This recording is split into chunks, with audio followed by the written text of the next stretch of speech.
नमस्कार दोस्तों, स्वागत है आपका एक बार फिर से हमारे इस चैनल समग्र ज्ञान पर। दोस्तों, अगर आप अपने जीवन में कुछ नया सीखने की चाह रखते हैं तो चैनल को सब्सक्राइब जरूर कर ले। दोस्तों, पीपल एक ऐसा पौधा है जिसकी पूजा से बहुत ही चमत्कारी और बहुत ही शीघ्र लाभ समझा गया है, देखा गया है। ऐसा भी देखा गया है कि कोई व्यक्ति बहुत समय से बीमार है, बहुत परेशान है और वो पीपल में जल अर्पित करते हैं तो बहुत ही शीघ्र उनको दवाइयों का लाभ होता है और वो स्वस्थ हो जाते हैं। आप रूप से परेशान हैं, शारीरिक रूप से परेशान हैं, मानसिक रूप से आप बहुत अधिक परेशान हैं, तनाव में रहते हैं, चिंता में रहते हैं, कर्ज में डूबे हो, किसी भी तरह की आपकी परेशानी हो, अगर आप पीपल की पूजा करते हैं, पीपल में जल देते हैं, दीप दान करते हैं, परिक्रमा करते हैं तो आपके जीवन की सभी समस्याएं बहुत ही शीघ्र दूर होती है। भगवान श्री हरि विष्णु का साक्षात नारायण का ही स्वरूप समझा गया है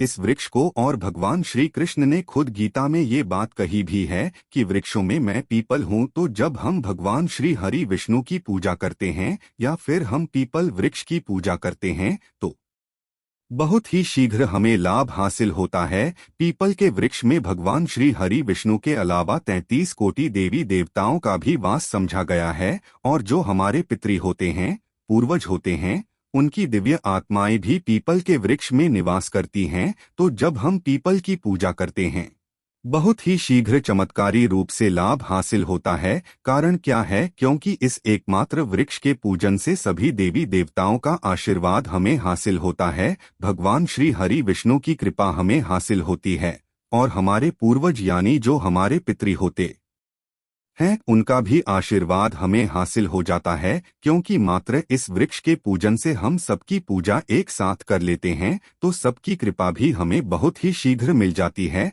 आज की वीडियो में हम आपसे बात करने वाले हैं एक बहुत ही चमत्कारी और अचूक उपाय के बारे में। लेकिन दोस्तों, उस पहले आपसे रिक्वेस्ट करते हैं कि वीडियो को लाइक जरूर करिएगा, दोस्तों को शेयर कर दीजिएगा, और अगर आपने अभी तक चैनल को सब्सक्राइब नहीं किया है तो चैनल को सब्सक्राइब करके बेल आइकन जरूर दबाइएगा। तो दोस्तों, शनिवार को सूर्यास्त के बाद ये उपाय करना है, और अगर आप शनिवार के दिन ये उपाय करते हैं तो मात्र एक शनिवार इस उपाय को करने से आपकी सभी कामना पूर्ण हो जाती है। किसी भी कामना से आप ये उपाय करेंगे, आपकी वो कामना अवश्य पूर्ण ही होगी। अगर आप धन के लिए बहुत अधिक परेशान हैं, आर्थिक रूप से आप बहुत अधिक परेशान हैं, कर्ज में गिरे हों, व्यापार में आपके लगातार घाटा होता जा रहा है, आपके ऊपर लोन या कर्ज लगातार चढ़ता जा रहा है, नौकरी मिलने में समस्या आ रही हो, अच्छी नौकरी पाना चाहते हैं, तब भी आप इस उपाय को कर सकते हैं। घर में बहुत अधिक कलह क्लेश रहता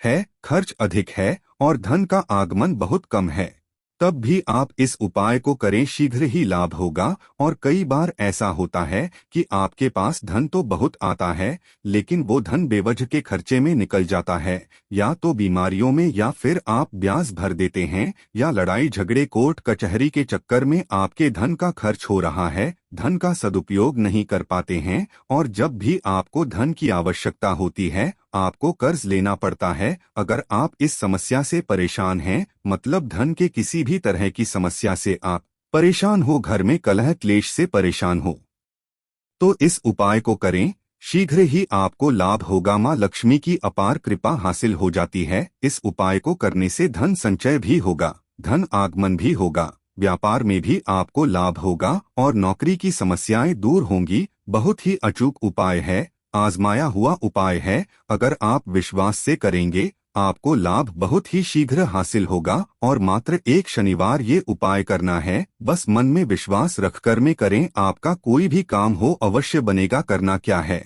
शनिवार के दिन शाम के समय सूर्यास्त के बाद ये उपाय आपको करना है। तो शनिवार की शाम को आप किसी भी पुराने पीपल वृक्ष के नीचे जाएं। पुराना पीपल वृक्ष मतलब कोई पीपल का नया पौधा नहीं होना चाहिए। जैसे कि जितना वृक्ष पूजित होता है उतना अधिक हमें उससे लाभ हासिल होता है। जैसे कि पीपल वृक्ष ऐसा चाहिए जिसकी पूजा निरंतर होती हो, जिस पर लोग पूजा करते। ऐसे पीपल के वृक्ष के पास आपको जाना है और शाम के समय जाना है। कुछ सामग्री आपको चाहिए।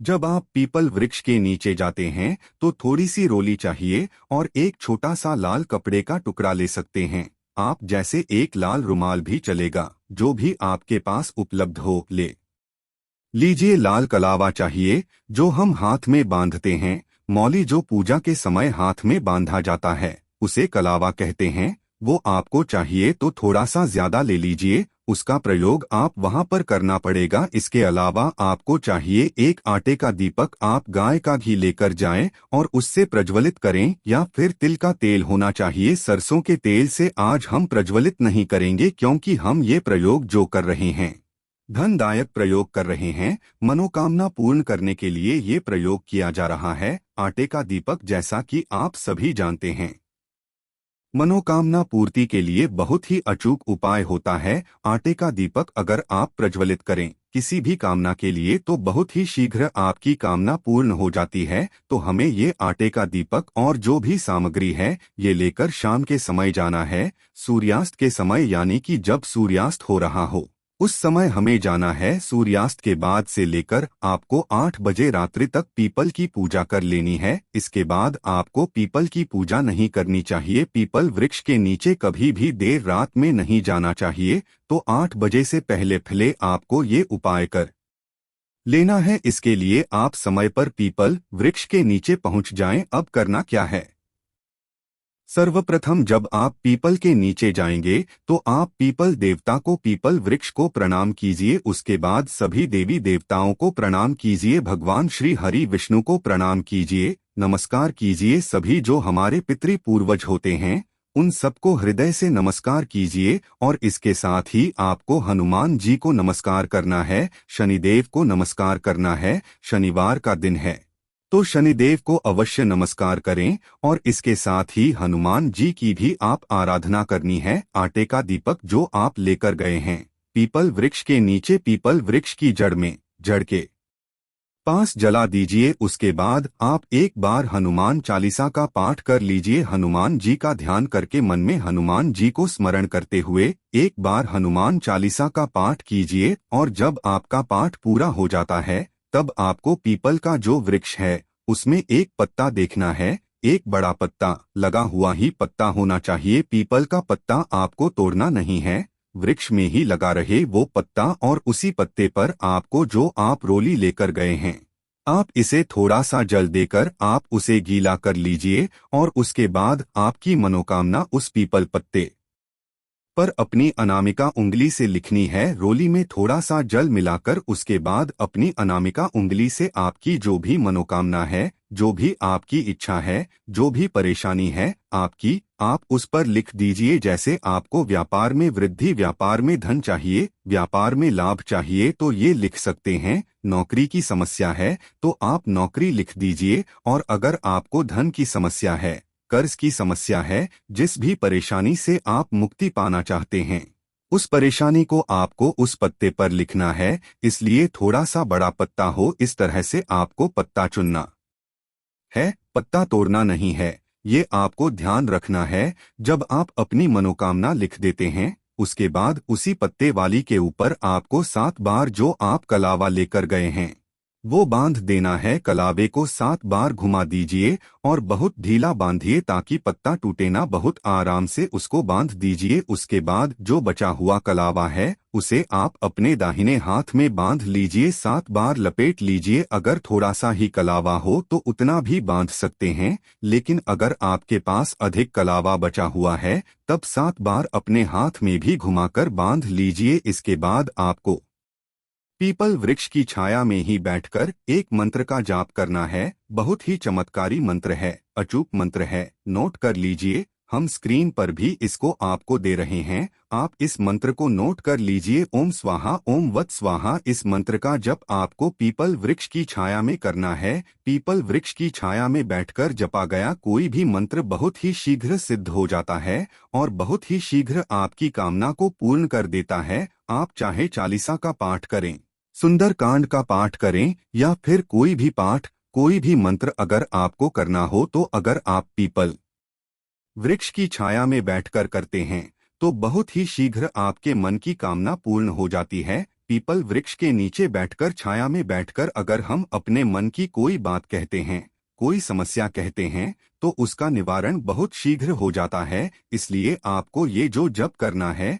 वो पीपल वृक्ष की छाया में ही करना है। अगर आप माला लेकर जाते हैं तो रुद्राक्ष की माला ले जाइए, माला पर नहीं करना चाहते हैं आप ऐसे भी जैसे कि आधा या 45 मिनट जितना भी आपके पास समय हो अधिक संख्या में इस मंत्र का जप कर लीजिए। अगर आपके पास माला नहीं है तो, और अगर आपके पास माला है तो 108 मनकों की माला रुद्राक्ष की लेकर जाइए और 3 माला इस मंत्र का जप कर लीजिए। इस तरह से आपको जाप करना है। जाप जब आपका पूरा हो जाता पीपल वृक्ष को प्रणाम करें, सभी देवी देवताओं को प्रणाम करें, अपने पितरों का आशीर्वाद लें और पितरों को हृदय से नमस्कार करें। शनि देव को प्रणाम करें, हनुमान जी को प्रणाम करें। सभी देवी देवताओं को जब आप प्रणाम करते हैं अपने मन की कामना भी वहां पर कहें कि हे पितृ देवता, हे भगवान श्री हरि विष्णु या फिर हे हनुमान जी। सभी देवी देवताओं का स्मरण करते हुए आपके मन में जो भी परेशानी हो, जो भी आपकी इच्छा हो, जरूर पीपल वृक्ष के कहनी चाहिए। बहुत शीघ्र पीपल वृक्ष के नीचे कही गई कामना पूर्ण हो जाती है और समस्या कोई भी हो बहुत शीघ्र उसका निवारण हमें मिल जाता है। तो आपको करना क्या है, सबको प्रणाम करने के बाद आप जो लाल कपड़ा लेकर गए हैं उस लाल कपड़े में पीपल की जड़ से चुटकी भर मिट्टी यानी 1 चुटकी मिट्टी निकाल लीजिए। मतलब थोड़ी सी मिट्टी आपको चाहिए। आप उसे लाल कपड़े में रखकर लपेट लीजिए, उस कपड़े को बांध दीजिए और फिर सभी देव देवताओं को प्रणाम करते हुए अपने मन की कामना मन में रखकर भगवान श्री हरि विष्णु सहित सभी देवी देवताओं से कहने के बाद ये मिट्टी लेकर आपको अपने घर आ जाना है। घर में आप ये मिट्टी अपने धन रखने के स्थान पर रख दीजिए, जहाँ पर भी आप धन रखते हैं, या आपके पास अगर तिजोरी है तो तिजोरी में रख दीजिए। व्यापार में अगर आपको नुकसान हो रहा है, व्यापार के लिए कर रहे हैं, तो आप ये जो मिट्टी है अपने व्यापार के गल्ले में रख दीजिए। भी धन रखने के स्थान पर आपको ये मिट्टी रखनी है। बहुत ही शीघ्र आपके जीवन में अगर धन की समस्या है तो उससे आपको छुटकारा मिल जाता है और जब धन घर में आता है आप पर माँ लक्ष्मी की कृपा हो जाती है। तो आपस में प्रेम व्यवहार भी बनता है, घर में सद्भावना आती है, कलह क्लेश सब दूर हो जाते हैं। अगर धन का आगमन निरंतर घर में होने लग जाता है और धन घर में टिकने लग जाता है तो अब आपके प्रश्न होंगे कि उपाय को हमें कब तक करना है। देखिए, इस उपाय को मात्र 1 शनिवार ही हमें करना है। सिर्फ 1 शनिवार आप ये उपाय करेंगे, घर में लाकर अपने धन रखने के स्थान पर वो मिट्टी रख देंगे तो इसके बाद चमत्कार आप खुद देखेंगे। अगला जो आपका प्रश्न है कि इस मिट्टी को हमें घर में कब तक रखना चाहिए, तो हमेशा रखें अपने घर में, क्योंकि ये देव वृक्ष के नीचे की मिट्टी है। ऐसी मिट्टी जैसे कि हम कहीं पवित्र स्थानों पर जाते हैं तो वहां से भी थोड़ी सी मिट्टी लाकर हमें अपने घर में रखनी चाहिए। तो ये देवरुख है, पीपल वृक्ष है, उसके नीचे की मिट्टी है, हमेशा आप अपने घर में रखें, अपने धन रखने के स्थान पर रखें। कभी भी आपको धन संबंधी समस्या का सामना नहीं करना पड़ेगा। अगला जो आपका प्रश्न होगा, इससे संबंधित कि क्या स्त्रियां इस उपाय को कर सकती है? जी हाँ, कोई भी इस उपाय को कर सकता है। स्त्री हो पुरुष हो, कोई भी इस उपाय को श्रद्धा से करें। अगर स्त्रियां इस उपाय को कर रही है तो सिर्फ आपको ये ध्यान रखना है कि आप पीरियड्स की अवस्था में इस उपाय को ना करें। जब आप शुद्ध हो भी इस उपाय को करें। और जब आप ये उपाय करें आपको एक ही बात का ध्यान रखना है कि आप जब वो मिट्टी उठा रहे हो पीपल वृक्ष के नीचे से तो आपको कोई देखे नहीं, कोई टोके नहीं, चुपके से आपको मिट्टी उठानी है। अगर आसपास लोग होते भी हैं तब इतनी सावधानी से आप मिट्टी उठाए कि कोई आपको देखे नहीं या टोके नहीं। बस अगर आप इस तरह से इस उपाय को कर लेते हैं, यकीन मानिए बहुत ही चमत्कारी लाभ होता है। इस उपाय को करने पीपल का वृक्ष देव वृक्ष समझा गया है, श्री हरि विष्णु और सभी देवी देवताओं का पितरों का वृक्ष समझा गया है। तो इसके नीचे की मिट्टी इतनी पवित्र है कि आपके मन की कोई भी इच्छा हो बहुत शीघ्र पूर्ण हो जाती है और बहुत जल्दी आपको चमत्कारी लाभ भी हासिल होता है। तो उम्मीद करते हैं आज की वीडियो से आपको लाभ अवश्य होगा। ये वीडियो आपके लिए उपयोगी सिद्ध होगी। आज के लिए बस इतना ही दोस्तों। अगर आप वीडियो पसंद आया है तो वीडियो को लाइक करिएगा, दोस्तों को शेयर जरूर करिएगा और चैनल को सब्सक्राइब करके बेल आइकन जरूर दबाइएगा ताकि आने वाली वीडियो आपको सबसे पहले मिले। दोस्तों मिलते हैं अगले वीडियो में, तब तक के लिए धन्यवाद।